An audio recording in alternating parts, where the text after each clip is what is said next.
Welcome back to my YouTube channel Andhra spicy food. ఇవాల్టి వీడియోలో నేను చేయబోయే రెసిపీ చిక్కుడుకాయ వేపుడు ఎలా ప్రిపేర్ చేయాలో చూపించబోతున్నాను. మనం రెగ్యులర్గా చిక్కుడుకాయల్ని ఉడకబెట్టి మనం ఫ్రై చేసుకుంటుంటాం కదండి, అలా లేకుండా మనం డైరెక్ట్గా ఈరోజు చిక్కుడుకాయ వేపుడు ఎలా చేయాలో చూపించబోతున్నాను. వీడియోని ఎక్కడా స్కిప్ చేయకుండా లాస్ట్ వరకు చూడండి. నా వీడియో నచ్చినట్లయితే ఒక లైక్ చేయడం మాత్రం మర్చిపోవద్దండి. ఇంకా ఎవరైనా నా ఛానల్ సబ్స్క్రైబ్ చేసుకుని వాళ్ళుంటే తప్పకుండా సబ్స్క్రైబ్ చేసుకోండి. మరి లేట్ ఎందుకు, చిక్కుడుకాయ వేపుడు ఎలా ప్రిపేర్ చేయాలో చూద్దాం రండి. ఇక్కడ నేను 1/2 కిలో చిక్కుడుకాయల్ని కట్ చేసి పెట్టుకున్నానండి. వీటిని బాగా శుభ్రంగా కడిగేసుకొని ఇప్పుడు ఫ్రై చేసేద్దాము. నేను చిక్కుడుకాయల్ని 2-3 సార్లు వాటర్తో కడిగేసుకున్నానండి. వీటిలో ఉన్నంత డస్ట్ అంతా బాగా వెళ్ళేటట్లు నీళ్ళతో కడిగేసుకోవాలి. ఇప్పుడు స్టవ్ ఆన్ చేసేసుకొని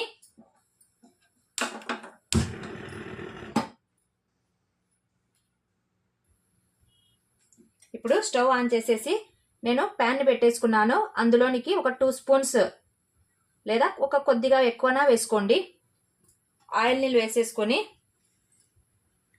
ఆయిల్ కొద్దిగా హీట్ ఎక్కిన తర్వాత నేను ఇక్కడ మినప్పాలు శనగబాళ్ళను వేసేసుకుంటున్నానండి.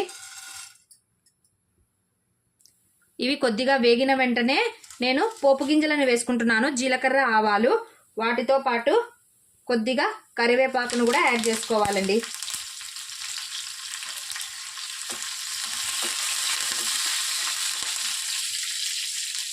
ఇవి వేగుతూనే నేను కట్ చేసి పెట్టుకున్నటువంటి ఒక మీడియం సైజ్ ఆనియన్ని వేసి బాగా దోరగా వేయించుకోవాలి. మరీ ఎర్రగా వేపుకోవద్దండి.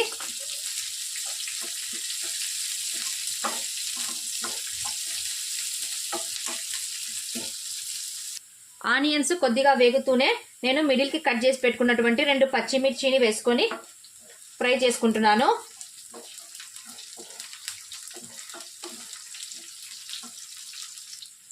ఆనియన్స్ కొద్దిగా కలర్ చేంజ్ అయిన వెంటనే మనం కట్ చేసి పెట్టుకున్నటువంటి చిక్కుడుకాయలను ఇందులోనికి వేసేసుకుంటున్నాను. చూడండి,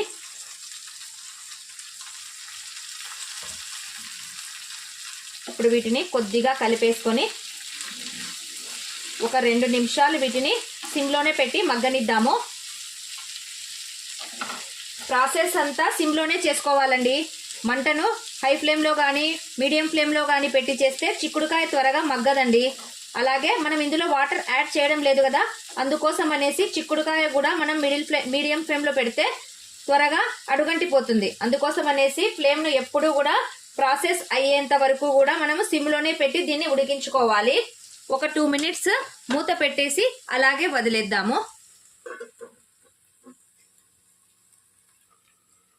2 మినిట్స్ తర్వాత ఓపెన్ చేసి చూస్తే చూడండి, చిక్కుడుకాయలు కొద్దిగా కలర్ చేంజ్ అయినట్లుగా అనిపిస్తుంది కదా. ఇప్పుడు వీటిలోకి నేను 1/2 స్పూన్ పసుపును వేసేసుకుంటున్నాను. అలాగే 1 స్పూన్ సాల్ట్ని కూడా వేసేసి ఒక 5 మినిట్స్ వరకు వీటిని అలాగే సిమ్లోనే మగ్గనివ్వాలండి. చూడండి, మీకు టేస్ట్కి తగినంత సాల్ట్ని వేసేసుకోండి. ఒకవేళ సాల్ట్ తక్కువైనా పర్లేదు కానీ ఎక్కువ వేసుకోవద్దండి. ఈ విధంగా కొద్దిగా పసుపు, ఉప్పు వేసేసి మళ్ళీ వీటిని ఒక 5 మినిట్స్ సిమ్లోనే పెట్టి మగ్గనివ్వాలండి.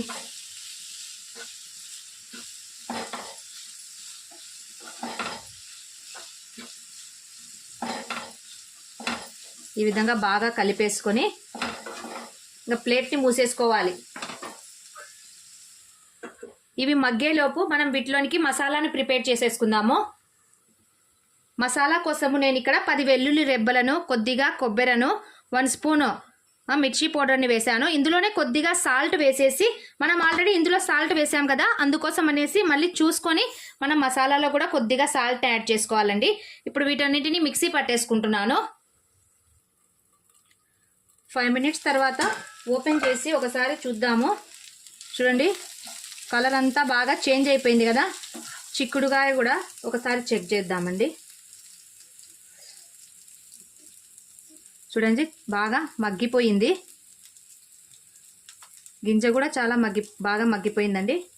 ఇప్పుడు మనం ప్రిపేర్ చేసుకున్నటువంటి మసాలాను ఇందులోనికి వేసేద్దాము.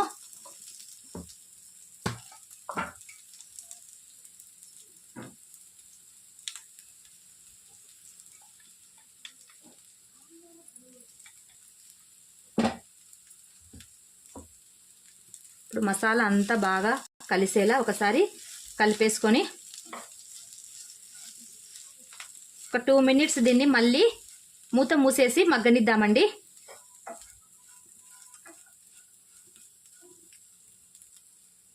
ఇప్పుడు ఫైనల్గా ఇందులోనికి కొద్దిగా ధనియాల పొడిని వేసేసి 1 మినిట్ ఉంచి దించేసుకోవడమేనండి. ఈ చిక్కుడుకాయ వేపుడు రెగ్యులర్గా చేసుకునే దానికంటే ఒక్కసారి ఈ విధంగా ట్రై చేసి చూడండి. చాలా అంటే చాలా టేస్టీగా ఉంటుందండి. ఇది వేడివేడి అన్నంలోనికి కానీ, రైస్లోనికి కానీ, చపాతీలోనికి కానీ చాలా సూపర్ అంటే సూపర్ అండి. దీని టేస్ట్ నెక్స్ట్ లెవెల్లో ఉంటుంది. మీరు కూడా ఒకసారి తప్పకుండా ట్రై చేయండి. ఇప్పుడు 1 మినిట్ మూత మూసేసి స్టవ్ ఆఫ్ చేసుకుందాము. అంతేనండి, చాలా సింపుల్గా ఎక్కువ మసాలాలతో కూడా అవసరం లేకుండా చిక్కుడుకాయ వేపుడు రెడీ అయిపోయిందండి. మీరు కూడా ఈ రెసిపీని తప్పకుండా ట్రై చేయండి. నా వీడియో నచ్చినట్లయితే ఒక లైక్ చేయండి. మీ ఫ్రెండ్స్ అండ్ రిలేటివ్స్కి షేర్ చేయండి. మరిన్ని సింపుల్ అండ్ టేస్టీ రెసిపీస్ కోసం నా ఛానల్ను సబ్స్క్రైబ్ చేసుకోవడం మాత్రం మర్చిపోవద్దండి. Thank you for watching. Take care. Bye.